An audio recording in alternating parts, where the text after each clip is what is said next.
बिहार, बंगाल और झारखंड में 14 ट्रेनें रद्द, अगले आदेश के लिए। पूर्व रेलवे से मिली जानकारी के अनुसार अभी जिन 14 ट्रेनों को कैंसिल करने का फैसला किया गया, इनमें से एक ट्रेन कल आने 3 अप्रैल 2021 से नहीं चलेगी। 11 ट्रेनें 4 अप्रैल से, जबकि 2 ट्रेन 9 अप्रैल से नहीं चलेगी। इन ट्रेनों को अगले आदेश तक के लिए रद्द कर दिया गया है। पूर्व रेलवे के एक वरिष्ठ अधिकारी का कहना है कि कोरोना काल में इन ट्रेनों को चला तो दिया गया, लेकिन उनमें कभी भी क्षमता के अनुसार यात्री नहीं मिले। अब तो कोरोना की दूसरी लहर के चलने के बाद यात्रियों की संख्या और घट गई, इसलिए अब इन्हें रद्द कर दिया जा रहा है। इन ट्रेनों के रद्द कर देने से क्षमता का उपयोग दूसरी ट्रेनों को चलाने या फिर मालगाड़ी को चलाने के लिए किया जाएगा।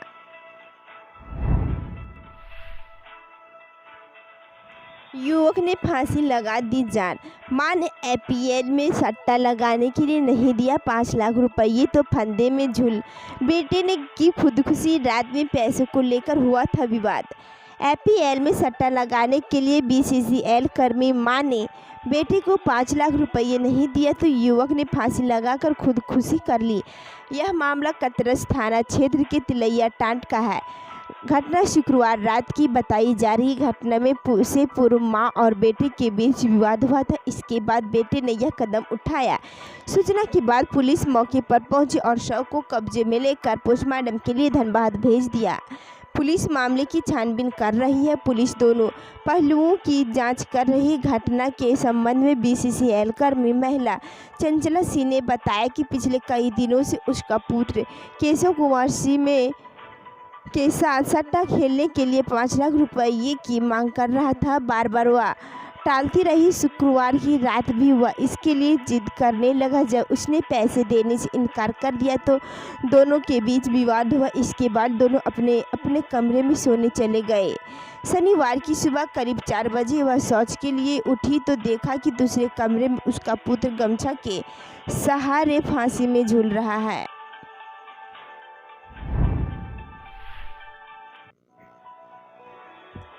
पश्चिम बंगाल में जीत पर पीएम मोदी ने ममता को दी बधाई, मदद का भरोसा। आज 5 राज्यों की राजनीति का सुपर संडे है। कुछ समय बाद पश्चिम बंगाल की 292, असम की 126, केरल की 140, तमिलनाडु की 234 और पुडुचेरी की 30 सीटों पर हुए मतदान के नतीजे आने लगे। आज सुबह 8 बजे से ही वोटों की गिनती जारी और रुझानों ने बंगाल समेत 5 राज्यों की तस्वीरों को साफ कर दिया। बंगाल में टीएमसी हैट्रिक जीत की ओर बढ़ती दिख रही। वहीं नंदीग्राम से ममता बनर्जी ने शुभेंदु अधिकारी को 1200 वोटों से हरा दिया है। बंगाल में टीएमसी अभी 200 से अधिक सीटों पर लीड कर रही है। वहीं असम में भाजपा तो केरल में लेफ्ट को बहुमत मिल गया है।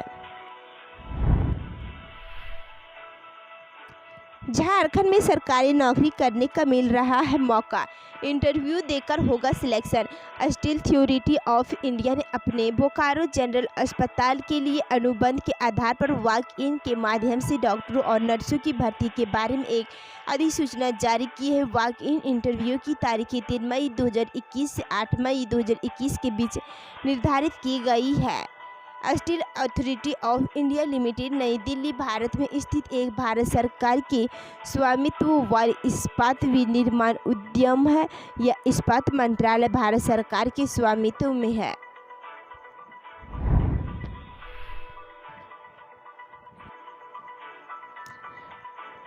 हजारीबाग में जल्द लगेगा ऑक्सीजन प्लांट, विधायक अंबा प्रसाद ने मरीजों के परिजनों से जाना उनका हाल।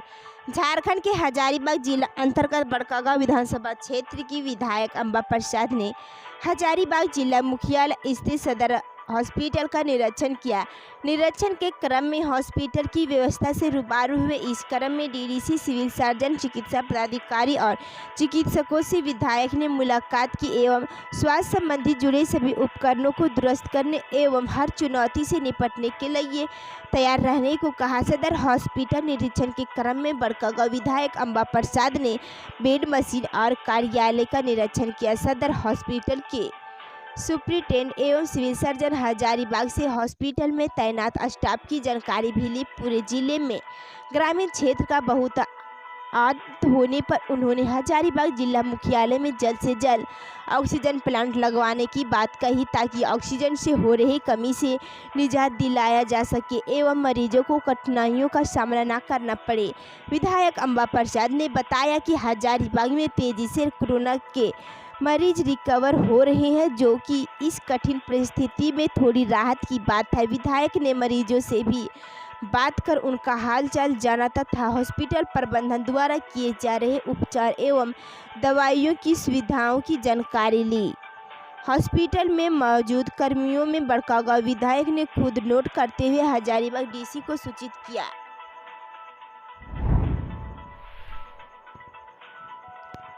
कोरोना संक्रमित मरीजों के लिए एचआरडी सेंटर में करीब 50 ऑक्सीजन बेड तैयार कर रहा है बीएसएल।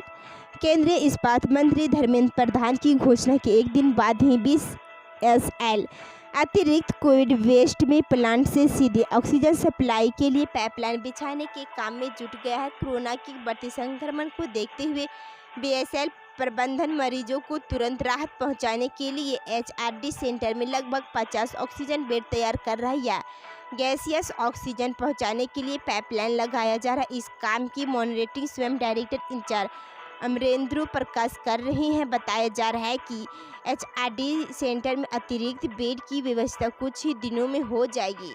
इसके अलावा 500 बेड क्षमता में का अस्थायी अस्पताल बीएसएल प्लांट में के मेन गेट के आसपास खुले में बनाने की योजना पर भी डायरेक्टर इंचार्ज काम कर रहे हैं। इस अस्थायी अस्पताल को चरणबद्ध तरीके से बनाया जाएगा।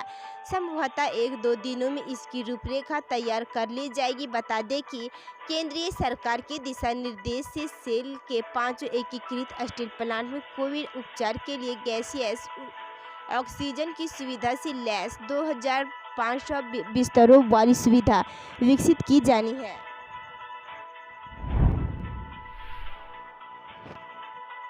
बंगाल चुनाव रिजल्ट के बाद यशवंत सिन्हा बोले 2022 के उत्तर प्रदेश और 2024 के लोकसभा चुनाव में दिखेगा असर।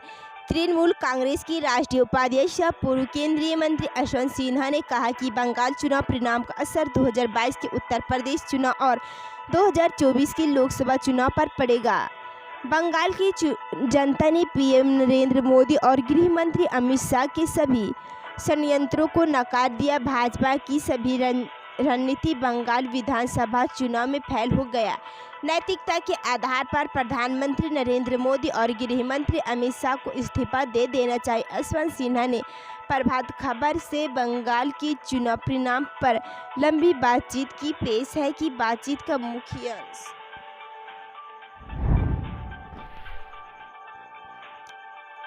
मजिस्ट्रेट की निगरानी में सांसी डीसी ने देर रात ऑक्सीजन प्लांट का लिया जायजा। लॉ एंड ऑर्डर न बिगड़े इसलिए पुलिस को किया तैनात। राजधानी रांची में जिस रफ्तार से कोरोना कहर बरपा रहा है उसी रफ्तार से ऑक्सीजन की मांग बढ़ रही है। गंभीर रूप से संक्रमित मरीज के लिए हाई फ्लो ऑक्सीजन सबसे पहले जरूरी हो गया है। सामान्य मरीज को भी ऑक्सीजन सिलेंडर की जरूरत पड़ रही है। इसे देखते हुए ऑक्सीजन रिफिलिंग प्लांट पर लोड बढ़ गया। हॉस्पिटल के अलावा निजी लोग भी ऑक्सीजन सिलेंडर रिफिलिंग कराने पहुंच रहे हैं। ऐसे में ऑक्सीजन रिफिलिंग प्लांट पर अचानक विधि व्यवस्था की समस्या उत्पन्न ना हो इसलिए सभी रिफिलिंग प्लांट पर मजिस्ट्रेट तैनात कर दिए गए हैं। डीसी छवि रंजन ने शनिवार की देर रात महेश्वरी मेडिकल ऑक्सीजन, नेवरी विकास और छोटा नागपुर इंडस्ट्रियल गैसेज, नेवरी विकास, शुभम शिल्पी पेट्रोल पंप का औचक निरीक्षण कर रिफिलिंग का जायजा लिया। इस दौरान उन्होंने रिफिलिंग प्लांट के संचालक से वस्तु स्थिति की जानकारी। संचालक ने बताया कि लोगों की भीड़ काफ़ी हो रही। इसे देखते हुए डीसी ने तत्काल स्थानीय थाना और पीसीआर को ऑक्सीजन प्लांट की नियमित निगरानी करने का निर्देश दिया। उन्होंने कहा कि किसी भी हाल में ऑक्सीजन की सप्लाई कम नहीं होनी चाहिए, कोई रुकावट नहीं आनी चाहिए।